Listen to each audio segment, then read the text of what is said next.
Hi friends, welcome to my channel learn Botaniki. आज हम इस वीडियो में डिस्कस करेंगे क्लासिफिकेशन ऑफ एल्गी। जो मेन क्लासिफिकेशन है एल्गी का, वो सबसे पहले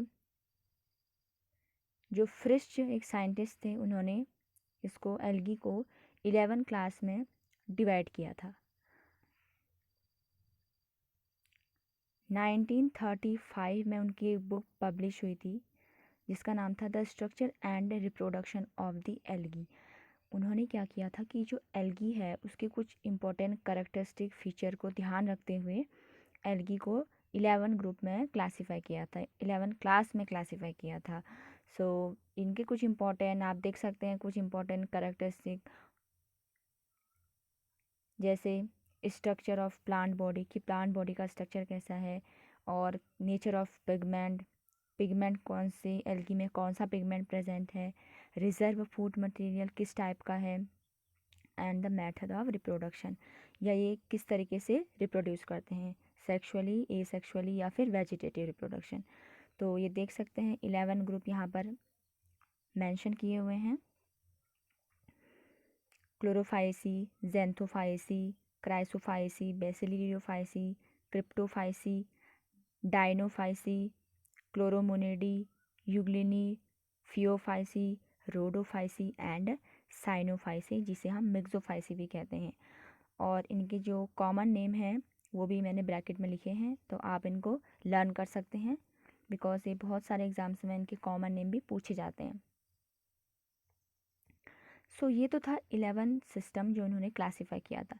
और यहाँ पर एक चीज़ आप नोट कर सकते हैं, कहीं पर भी आपको ये टर्म जब यूज़ होता है CEAE यानी कि सी, तो इसका मतलब वो एक फैमिली का नेम है। ओके, उस फैमिली में बहुत सारे मेंबर्स इंक्लूड होंगे, स्पीशीज होंगी।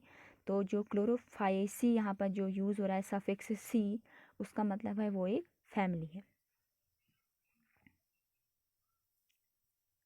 ओके, अब हम डिस्कस करते हैं पहली जो फैमिली है क्लोरोफाइसी। इसमें मैं आपको जो इम्पोर्टेंट फैमिली हैं, 3 इम्पोर्टेंट फैमिली हैं जो मेनली जिससे क्वेश्चंस पूछे जा सकते हैं, वो है Chlorophyceae, Phaeophyceae and Rhodophyceae. These are very important families. तो हम डिस्कस करते हैं क्लोरोफाइसी के बारे में। क्लोरोफाइसी का जो कॉमन नेम है वो है ग्रीन एल्गी।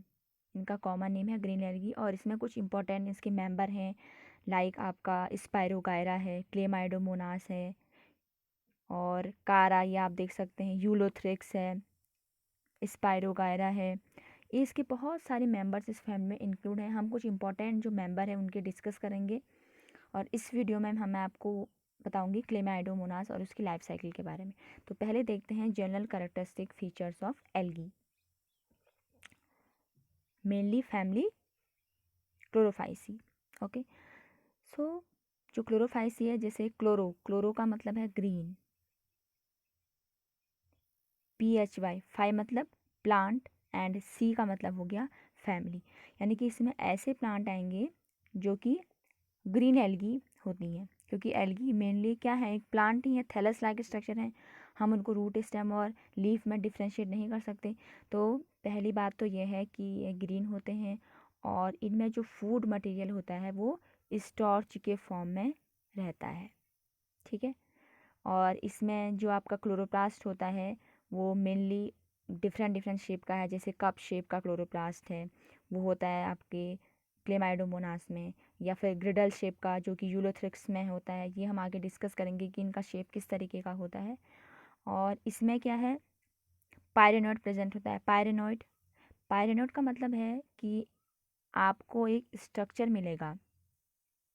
ओके, कुछ इस तरीके का स्ट्रक्चर राउंड, जिसमें बाहर आपको ये दिखाई देगा। ये कुछ नहीं है, ये है स्टार्च कंटेनिंग, यानी कि ये स्टार्च को कंटेन करते हैं पायरेनोइड। ओके, इसमें 425 जेनेरा एंड 20,000 स्पीसीज नोन है इस फैमिली की। एंड इन्होंने जो फिश थे, जैसे मैंने आपको बताया, उन्होंने क्लोरोफाइसी को भी 9 ग्रुप में डिवाइड किया था, 9 ऑर्डर में डिवाइड किया था। ये आप देख सकते हैं इनके नाम डिफरेंट डिफरेंट तरीके से, और इनके मेंबर भी इसी से इंक्लूड हैं। फॉर एग्जांपल वॉल्वोकेल्स, वॉल्वोकेल्स एक ऑर्डर है, इसमें जो मेंबर है वो है वॉल्वॉक्स। ओके, या देख सकते हैं ओइडोगोनियल्स, इसमें जो एक मेंबर आता है वो आता है उडोगोनियम, जो इसी ऑर्डर का है। एंड कैरेल्स, यानी कि इसमें एक मेंबर आता है कारा। सो जितने भी ऑर्डर्स के नेम दिए गए हैं ये कहीं ना कहीं उस मेंबर से रिलेट करते हैं, कोरिलेट करते हैं। ओके, एंड और जो करेक्टर है वो है कि ये फ्रेश वाटर, मेराइन वाटर में मिलती है। इसकी बॉडी भी मल्टी सेलुलर या यूनिसेलुलर हो सकती है, वो डिपेंड करता है कि स्पीशीज़ कौन सी है। ओके, एंड ये सेल्स होती हैं eukaryote, and the cell wall is made up of cellulose, this is very important point. And chief pigments include chlorophyll A, b, alpha, beta. ये जितने भी पिगमेंट के नेम मैंने यहाँ पर लिखे हैं ये सारे वेरी करते हैं स्पीसीज़ के अकॉर्डिंग। ओके, वो हम डिस्कस करेंगे। And reserve food material in form of starch. Okay, pyrenoid is also present here. And sexual reproduction is mainly by isogamous, anisogamous and oogamous type of gamete. Okay, isogamous anisogamous ये है क्या, हम further discuss करेंगे, अभी हमें just पढ़ना है कि इनके करेक्टरिस्टिक क्या हैं। And zoospore formation is very common. Zoospore formation जो होता है ये होता है with the help of A sexual reproduction. And male gamete इसमें फ्लैजिलेटेड होते हैं, फ्लैजिला होता है इनमें प्रेजेंट जो कि मूवमेंट के लिए हेल्प करता है। ओके, फ्लैजिला आइडेंटिकल होते हैं, इसका मतलब सेम साइज के दोनों फ्लैजिला होते हैं। ठीक है, और फ्लैजिला यूनी फ्लैजिलेट से लेकर ये वेरी करता है, uni, bi, tri, tetra, different different तरीके के फ्लैजिला प्रेजेंट हो सकते हैं। एंड इसकी जो लाइफ साइकिल है वो मेनली है haplontic type of life cycle. Okay, ये हम डिस्कस करेंगे। तो ये तो हैं जनरल करेक्टर ऑफ क्लोरोफाइसी। सो अब हम पढ़ेंगे इसका एक इम्पॉर्टेंट मेंबर क्लेमाइडोमोनास के बारे में। ओके, सो क्लेमाइडोमोनास जनरली, जैसे आपको यहाँ पर शो किया है मैंने डायग्राम, ये है यूनिसेलुलर एंड मोटाइल। मोटाइल का मतलब क्या है, यहाँ पर क्या है ये देख सकते हैं फ्लैजिला प्रेजेंट है, बाई फ्लैजिलेटेड, यानी कि यहाँ पर दो इक्वल फ्लैजिला प्रेजेंट है। आप इनकी लेंथ देख सकते हैं कि इक्वल है। ओके, एंड ये है आपका फ्लैजिला, और ब्रैकेट में मैंने लिखा एक्रोनिमेटिक। एक्रोनिमेटिक का मतलब क्या है, जब किसी भी स्पीशीज में इक्वल फ्लैजिला प्रेजेंट होंगे, उनका जो साइज होगा वो इक्वल होता है, तो उस कंडीशन को हम बोलेंगे acronematic type of flagella. Another one is pigment. इसमें जो पिगमेंट है वो है chlorophyll A, B, carotene and xanthophyll. और ये है बाईफ्लैजिलेटेड, इक्वल साइज के, जैसे मैंने आपको बता दिया कि जब इक्वल साइज के फ्लैजिला आएंगे तो उनके लिए एक टर्म यूज़ होती है, that is acronematic type of flagella. And इसमें एक चीज़ इम्पॉर्टेंट ये है कि इसका जो क्लोरोप्लास्ट है वो कप शेप का होता है और एक सिंगल क्लोरोप्लास्ट होता है। जैसे यहाँ आप देख सकते हैं ये ग्रीन कलर का जो क्लोरोप्लास्ट मैंने बनाया है, ये क्या है, एक कप शेप का, ऐसा लग रहा है कि ये कप है रखा होगा जैसे ना, दिख रहा है उस तरीके का। And single pyrenoid, single pyrenoid आप नीचे देख सकते हैं, ये क्लोरोप्लास्ट के बीच में जो राउंड सर्कल पार्ट है ये है पायरेनोइड, जो कि स्टार्च को कंटेन करता है। Reproduction by sexual and asexual method, यानी कि इसमें जो रिप्रोडक्शन होता है वो सेक्सुअल भी होता है by the help of spore formation, and sexual reproduction bye gamete formation. Okay, ये देख सकते हैं आप, जैसे एसेक्सुअल रिप्रोडक्शन जो होता है जूस्पोर से, ये होता है फेवरेबल कंडीशन में, यानी कि जब क्लेमाइडोमोनास को इन्वायरमेंटल कंडीशन फेवरेबल मिलेंगी तो वो क्या करेगा, जूस्पोर की फॉर्मेशन के थ्रू एसेक्सुअल रिप्रोडक्शन करता है। एंड जो बाकी एप्लेनोस्पोर है, हिप्नोस्पोर हैं या फिर एकाइनीट हैं, ये सब बनते हैं ड्यूरिंग अनफेवरेबल कंडीशन, यानी कि जब कंडीशन इनके अकॉर्डिंग नहीं है, इन्वायरमेंटल कंडीशन। एंड यहाँ पर एक इम्पॉर्टेंट पॉइंट है प्लामेला स्टेज, इसमें एक इंटरमीडिएट स्टेज प्रेजेंट होती है, ठीक है। स्पोर की एक स्टेज होती है, मैं आपको वो भी बताऊंगी। And sexual reproduction by the gamete formation, and these are of 3 types, isogamy, anisogamy and oogamous type of gametes, okay. And here is very important point and you can note down it. There are 2 important species of Chlamydomonas, देख सकते हैं आप, Chlamydomonas nivalis and Chlamydomonas yellowstonensis, okay. ये जो species हैं, जैसे कभी आपने देखा होगा या कभी मूवीज़ में देखा होगा, जहाँ पर ग्लेशियर्स होते हैं ना, वहाँ पर कहीं पर जो स्नो है उसका कलर रेड दिखाई देता है, या कहीं पर उसका कलर बहुत ज़्यादा ग्रीन दिखाई देता है, तो वो किसकी वजह से है? क्योंकि वहाँ पर इसका मतलब उस पर्टिकुलर एरिया में क्लेमाइडोमोनास की ये स्पीसीज ग्रो करती हैं स्नो के ऊपर, तो इसलिए वहाँ का जो स्नो का जो कलर है वो हमें रेड या फिर ग्रीन जो है दिखाई देता है, ओके। सो अब हम पढ़ने वाले हैं ए सेक्शुअल रिप्रोडक्शन इन क्लेमाइडोमोनास। जैसे कि मैंने आपको बताया है कि क्लेमाइडोमोनास में जो ए सेक्शुअल रिप्रोडक्शन होता है वो स्पोर की फॉर्मेशन की वजह से होता है। तो देखिए सबसे पहले क्या होता है, सबसे पहले जो क्लेमाइडोमोनास है उसमें एक पार्ट है contractile vacuole, that is very important part. इससे पहले की स्लाइड में आप देख सकते हैं, पहले जो कॉन्ट्रैक्टाइल वैक्यूल होते हैं, मैंने नेमिंग की है, आप वीडियो को देख सकते हैं, आगे पिछले पार्ट में देख सकते हैं वीडियो के। ये जो कॉन्ट्रैक्टाइल वैक्यूल हैं, जैसे ही क्लेमाइडोमोनास को फेवरेबल कंडीशन मिलती हैं तो ये क्या करता है, इसके जो कॉन्ट्रैक्टाइल वैक्यूल हैं वो डिसअपेयर हो जाते हैं। अब आप सोचिए, जैसे ही मान लीजिए ये मैं आपको दिखाती हूँ, ये होते हैं कॉन्ट्रैक्टाइल वैक्यूल, इस तरीके से यहाँ पर फ्लैजिला निकला हुआ है, ये कप शेप क्लोरोप्लास्ट है। तो ये जो कॉन्ट्रैक्टाइल वैक्यूल हैं ये डिसअपेयर हो जाते हैं। जैसे ये डिसअपेयर होते हैं तो जो पूरी जो ये क्लेमाइडोमोनास की जो पूरी बॉडी है, जो पूरी एक सेल है, उसके सारे सेल ऑर्गेनल भी डिसअपेयर हो जाएंगे। तो बचा क्या अंदर, अंदर बचा एक प्रोटोप्लास्ट, वो क्या है, फिजिकल बेस ऑफ लाइफ। तो जो ये प्रोटोप्लास्ट यहाँ पर है उसमें फिर 2 से 4 माइटोटिक डिवीजन स्टार्ट होने शुरू हो जाते हैं। ये देखिए आप, प्रोटोप्लास्ट डिवाइड करना शुरू करता है। जैसे ये डिवाइड करता है तो जो क्लेमाइडोमोनास में जो अंदर डिवीजन होता है जैसे प्रोटोप्लास्ट का, तो सेल का नंबर बढ़ेगा क्योंकि माइटोटिक डिवीजन हो रहा है, ठीक है। उसके बाद क्या होगा, यहाँ पर जो ये वॉल दिख रही है आपको, सेल वॉल अंदर दिख रही है, उसके अंदर जितने भी स्पोर बने हैं वो बस्ट हो जाएंगे, बाहर निकल आएंगे, ठीक है। जब मैच्योर होंगे तो बाहर निकल आते हैं। जैसे ही बाहर निकलते हैं तो ये स्पोर आप देख सकते हैं, सारे स्पोर सेम शेप और सेम साइज के हैं, आइडेंटिकल हैं, ओके। और बाईफ्लैजिलेटेड है, यानी कि 2 फ्लैजिला प्रेजेंट हैं। इन्हें हम कहते हैं जू स्पोर, ओके। उसके बाद ये जू स्पोर जब डेवलप करते हैं तो एक कंप्लीट मैच्योर क्लेमाइडोमोनास को फॉर्म करते हैं, ओके। अब देखिए ये तो जो जो ये पहला वाला जो पॉइंट है ये तो तब है जब फेवरेबल कंडीशन होंगी, ओके।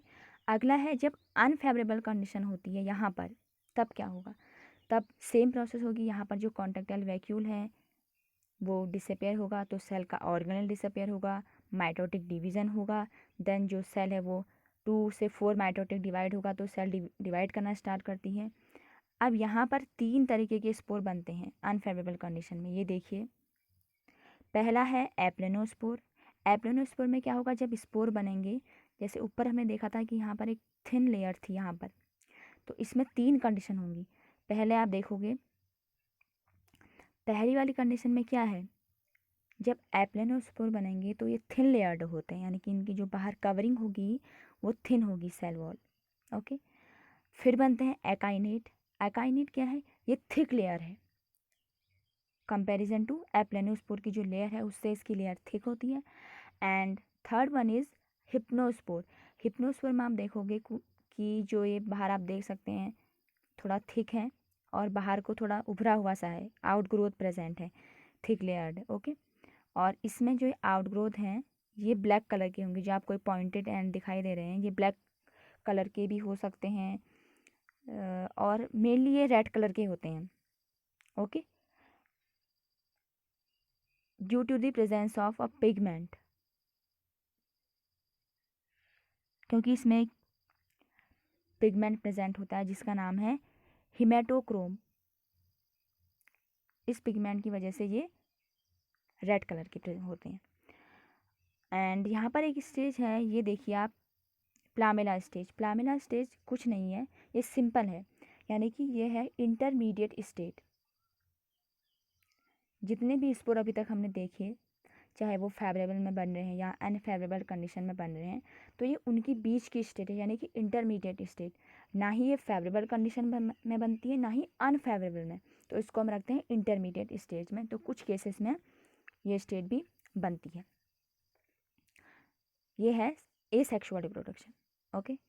सो अब हम पढ़ते हैं सेक्सुअल रिप्रोडक्शन, ओके।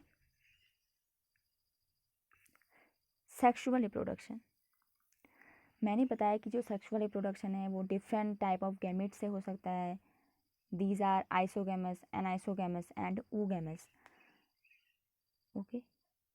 जो क्लेमाइडोमोनास है उसमें isogamous type of sexual reproduction होता है। देखिए मैं आपको नॉर्मल समझाऊंगी, बहुत सिंपल तरीके से इसे हम समझेंगे।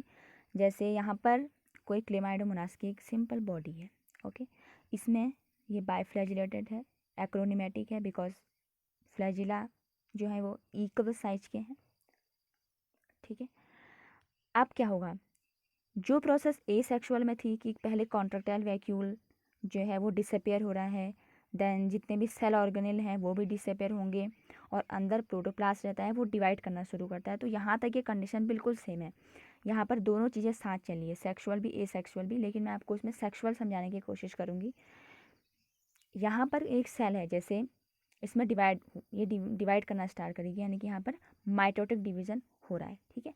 अब देखिए यहाँ पर माइटोटिक डिवीज़न जब होगा तो एक मेल गैमीट और एक female gamete, okay, male gamete और ये फीमेल गैमीट ये फ्यूज़ करेंगे।